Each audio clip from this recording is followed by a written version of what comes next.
So guys, tinanong ako about this and feeling ko for almost 1,000 times na, Chad, paano ba mag-VA kung zero experience ako?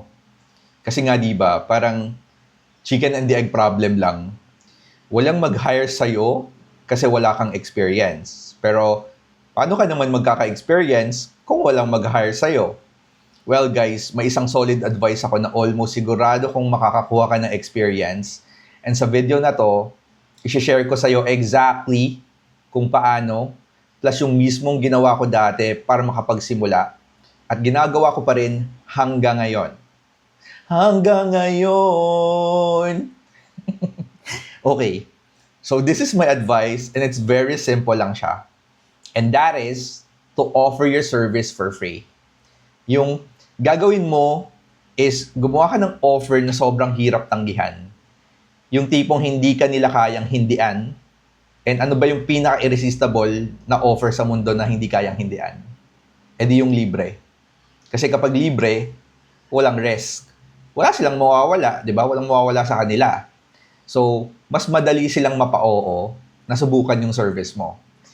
Pero hindi dito nagtatapos yun, guys. The most important about this is that once na-deliver mo na yung service ng tama, at ibig sabihin, yung saseryosohin mo talaga na parang bayad ka, na i-offer talaga yung service mo, yung work talaga na gagalingan mo talaga, no? Na hindi dahil siya libre, hindi mo ibibigay lahat. Gagawin mo yung lahat para magawa ng tama. After that, pwede ka na manghingi ng testimonial, ng isang solid testimonial sa kanila. At yung testimonial na yun yung magiging leverage mo sa susunod. So, free work, good result, testimonial, tapos gamit mo yung proof sa susunod na kliyente. At especially ngayon na nadami na nating bagong natututunan, di ba? Especially ngayon, like we have AI automation, mga tool na medyo baguhan pa halos lahat tayo, no? Kasi yung AI, tsaka yung mga ganyan-ganyan, nito na lang yan, di ba? So yun, perfect timing. If you want to offer that for free, for clients, mabababa yung chance na hihindian ka nila. No? So tataas yung chance na mapapa-oo mo sila in exchange for a solid experience and a solid testimonials. So makakapag-practice ka sa totoong client, no? Without the pressure na baka ma-disappoint sila sa service mo dahil may bayad. Kasi libre naman eh. Kumbaga, yung risk for you is low din, no? So, just for example, I'll give you one solid example. Nung bago pa lang ako sa Claude, ino-offer ko yung AI service ko sa kuya ko na may restaurant business, no? And dahil libre siya, syempre, kasi honestly, hindi pa ako sure noon eh, kung kaya ko talagang i-execute, no? Ang plano ko, gagawan ko siya ng web app na kaya mag-take ng orders, no? Yung mag-take ng orders, yung web app, mambumbay.com, if you want to visit it. At same time, auto-locate yung location ng customer para madali yung delivery kasi nahihirapan siyang kuhanin yung mga delivery location ng mga taong di-deliveran nila eh. So, awa ng Diyos, with the help of Claude, nagawa ko at ngayon ginagamit na niya yun sa restaurant niya. No, wala na siyang problema sa pag-take ng orders, wala nang hassle sa pag-locate ng delivery location. Tapos bonus, nagagamit niya pa yung web application na ginawa ko sa kanya as POS, no, pag may nagda-dine-in na automated na siyang nakakagawa ng receipts kasi ang galing, pwede ka mag-print gamit yung result na ginagawa ng website na yon para doon sa resibo. Kunyari may manghihingi ng resibo or 'di ba pag may order ng dine-in, makakapagbigay ka ng resibo na mukhang maayos-ayos na hindi ka yung, alam mo yung manual na parang pag kumain ka sa restaurant, manual resibo. So yun, automated na yung system niya, no? Pero, heto yung point, no? Kung hindi ko in-offer yun ng libre sa kuya ko, no?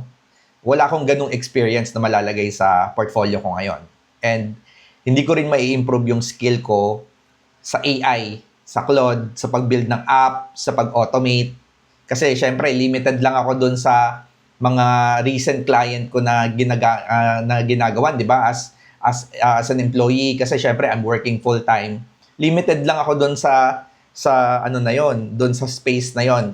Kung hindi ko in-offer for free sa kapatid ko, and yung mga other services ko dun sa mga kakilala ko gamit yung AI automation, hindi ko mai-improve yung sarili ko ng mas mabilis, no? Although hindi ako kumita kasi kuya ko 'yon, no? Meron pa akong mga ginagawa ngayon na pro bono projects for mga accounting services.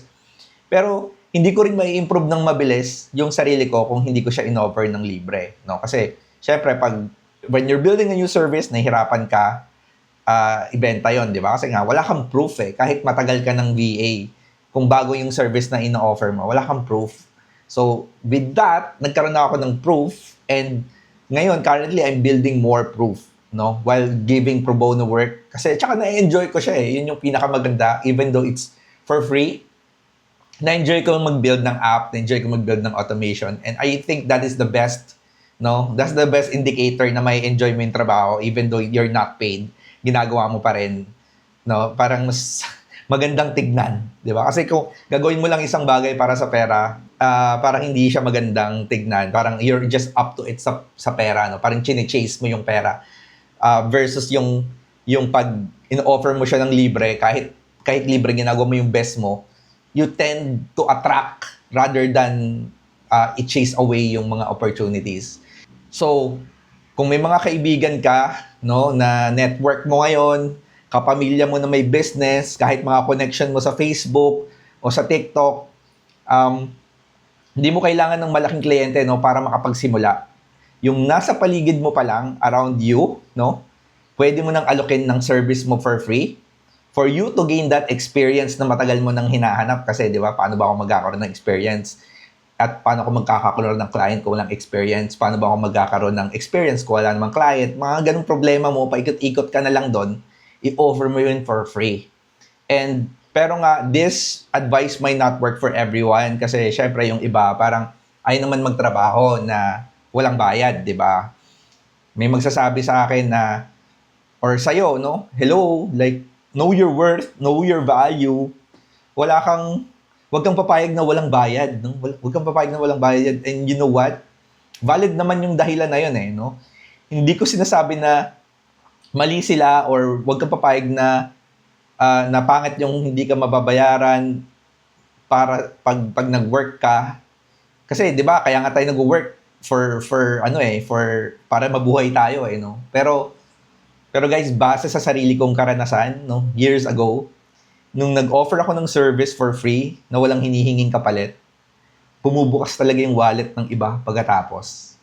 Kasi kapag na-experience nila yung service mo at nakita nilang maganda, tumataas yung trust, no?